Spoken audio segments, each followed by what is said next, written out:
Hey all you minties, this is the Uncanny Omar from Near Mint Condition, the home of collected editions.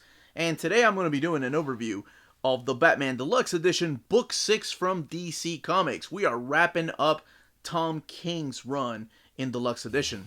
So, stay tuned.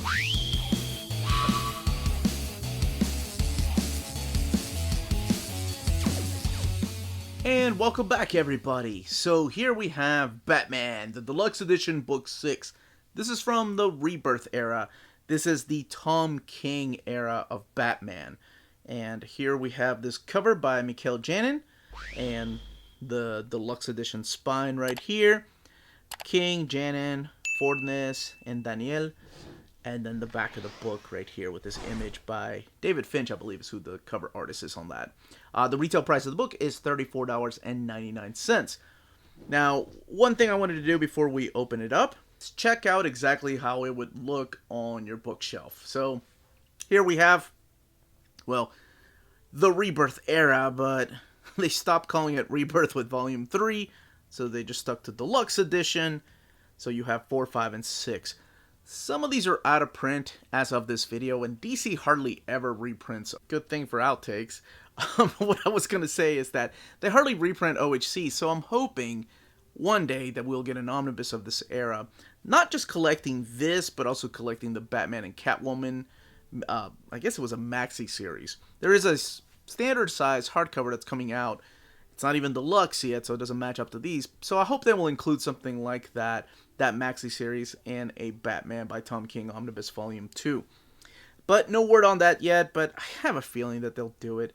And this is a big one. This book is almost 500 pages. It's 496 pages. Now, of course, the paper quality also makes it look a little bit thicker. They're using the matte paper, but we'll talk about that here in a second.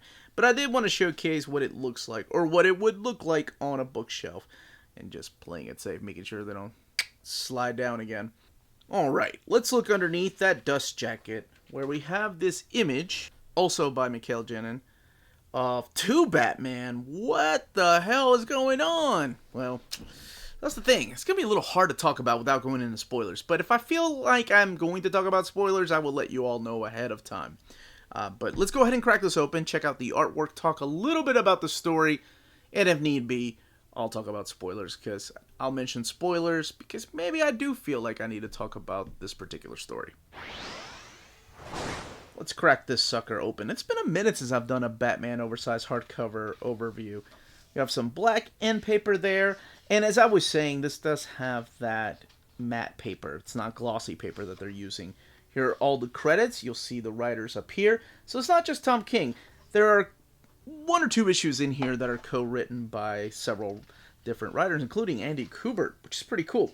Now, the first thing I want to go ahead and clarify, because this solicit was just a freaking mess, is that this does contain issues 70 through 85 of Batman. Now, keep in mind, this is again after the Rebirth series, after it was relaunched to a brand new number 1.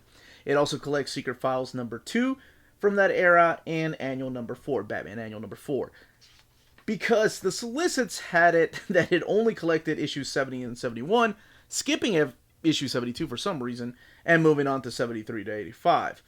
So rest assured that it is 496 pages, and it does contain issues 70 to 85 without missing a single issue. So this does wrap up that era of Tom King. After this, he went over to write Batman and Catwoman, and that is a maxi series. The thing I was going to say is that I've been told that that series is not canon, though, that it takes place in another multiverse, or another universe. I thought it was a continuation of this, and now I'm kind of upset about that. Oh, one thing you're going to find here are some of these ink, like stains almost. Might just be my copy, but I found a couple of them throughout here. It's just when the paper is coming off of that printer. So we have this particular story in here, and that is City of Bane. And this is a very long story. It almost went on a whole year. But let's talk about some of these creators first. Gotta skip some pages, and then we'll talk about the plot. But we have Tom King, and I mentioned Andy Kubert. You also have Tim Seeley, Steve Orlando, Marjorie Scott, some of the writers that worked on the book. And then you have the talents of Michael Janin, Jorge Fornes helping him out, and Tony Daniel, Mitch Gerard's Clayman doing 2 beautiful freaking issues in here. You have John Romita Jr. doing a couple of issues in here, Mike Norton, and those are just some of the artists that worked on here. And the colors, you have Jordi Belair mainly doing a lot of the work in here with Dave Stewart. Now, Mitch Gerards does his own colors because he just has the time to do it, I guess, and he's multi-talented that way.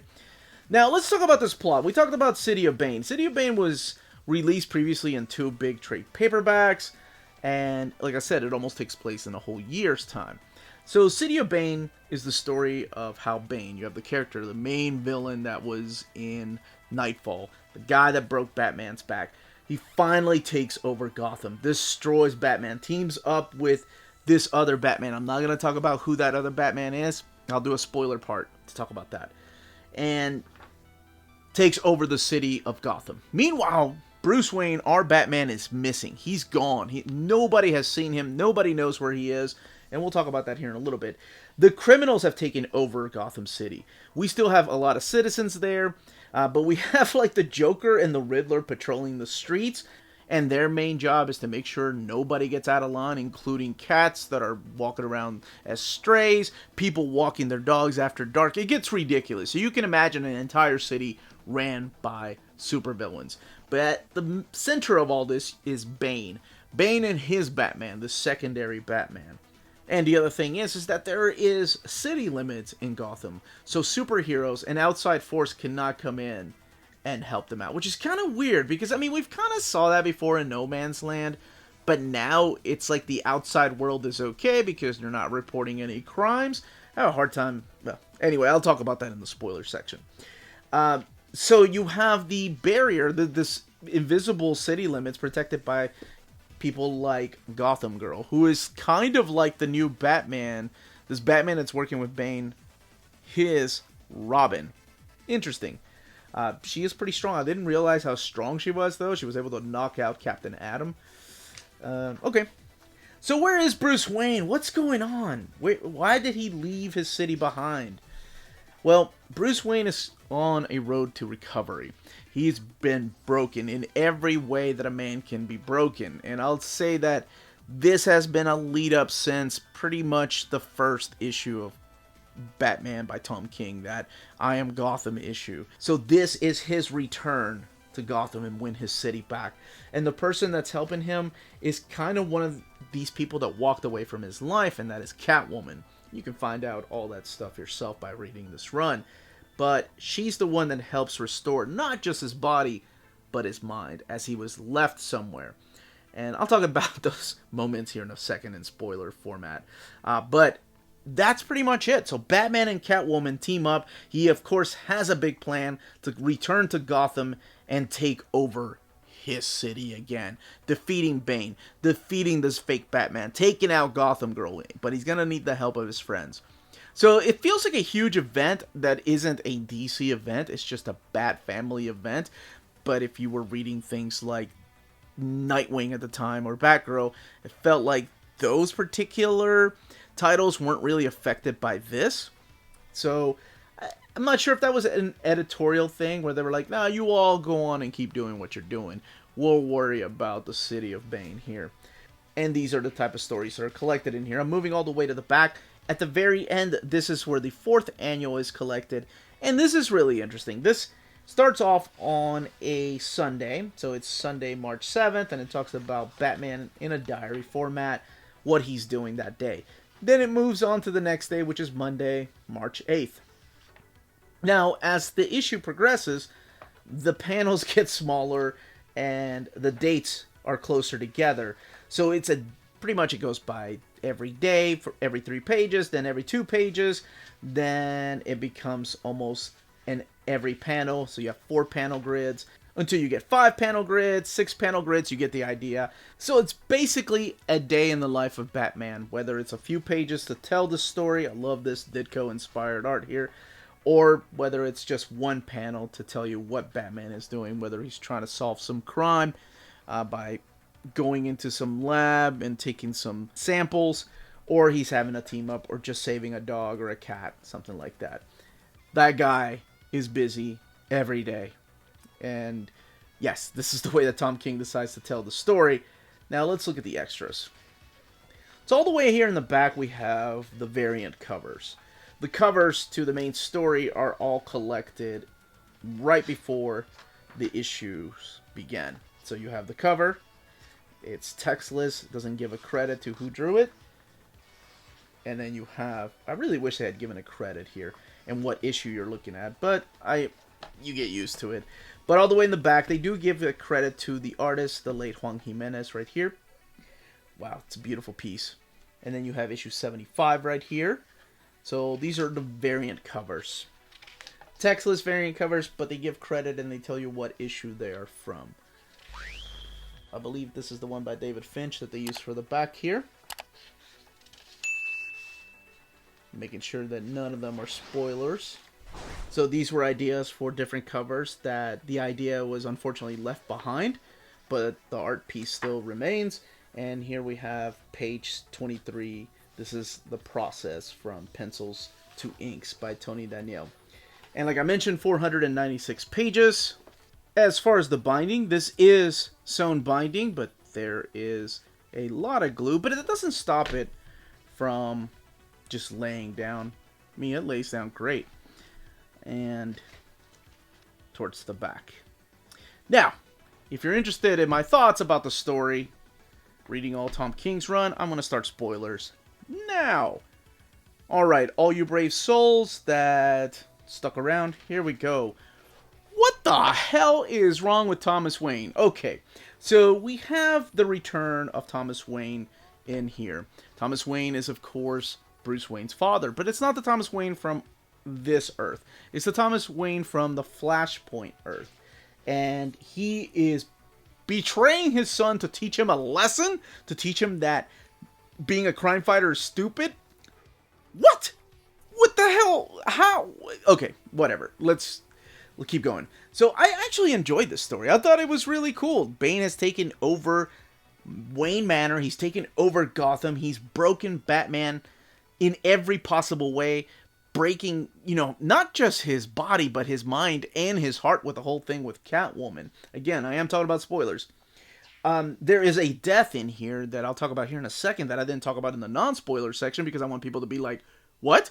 That came out of nowhere, in case they haven't read it. Because, yes, unfortunately, we live in the age of the internet, and that got spoiled for me. And I wish it hadn't gotten spoiled for me. I was really pissed off, and it's not anybody's fault. It was my own damn fault for starting up a conversation with one of my viewers about Tom King and Batman, and he just decided to let it all out. I can't believe they killed Alfred like that. And I was like, whoa. I haven't, the trade paperback's not even out yet. Let's not go there, please. And then, of course, there are memes everywhere. People were pissed off. I will say that part was quick. We'll get there here in a second.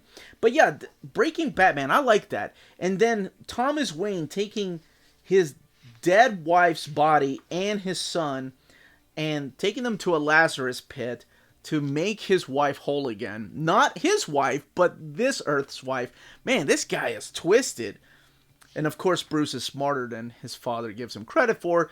And when his father was asleep, he buries his mother's dead body somewhere in the desert. So now we have the body of Martha Wayne somewhere out there. Well, I guess Bruce knows where she is. I'm sure he will return her home. We don't need a panel of that to make us understand that he's going to do that one day. But yeah, I like that whole aspect. Like taking him to the desert, and then I love the big fight in the cave. Like when they're fighting, when he's like, no, I am Batman. I don't need your approval. And only one Batman gets out. And of course, I expected it to be Bruce. But no, it's Thomas Wayne. And he returns back to Gotham. I did like this issue. I can see why some solicits left it off after reading this. Though this is the one that's kind of a fill-in. Like, this feels like a day in the life of Batman, but it's just how he gets out of certain situations when he's fighting different characters. But the whole city of Bane I thought was interesting. Like I said, been there, done that. I like the fact that he's using Puppet Master as his own butler instead of Alfred. Though that was an interesting dynamic. As well as this dynamic between him and Gotham Girl. And I kind of dug at the very end when Bruce gave Gotham Girl her powers back without going into that need of Venom. Like, she doesn't need the Venom anymore. So I thought that was a pretty interesting thing. But the whole kidnapping of Damien and then having him witness, oh my gosh, this was rough, man. Yeah, right here. This goes so quick when he's just knocked out and all he says is no. And Bane just breaks Alfred's neck, and then Alfred leaves this beautiful message to Bruce. And this is, of course, another one of those Thomas Wayne things. Like, it was Thomas' decision to make sure that Damien watches Alfred get killed. And the whole plan at the end I thought was really sweet. He was like, Alfred's going to get out. We have Robin coming in. And let me tell you how pissed I was that Nightwing wasn't a part of this plan because he was out being Rick Grayson. What? Come on. That's why I'm enjoying the hell out of Tom Taylor's Nightwing. So ups and downs with Tom King's run, I'll be honest with you.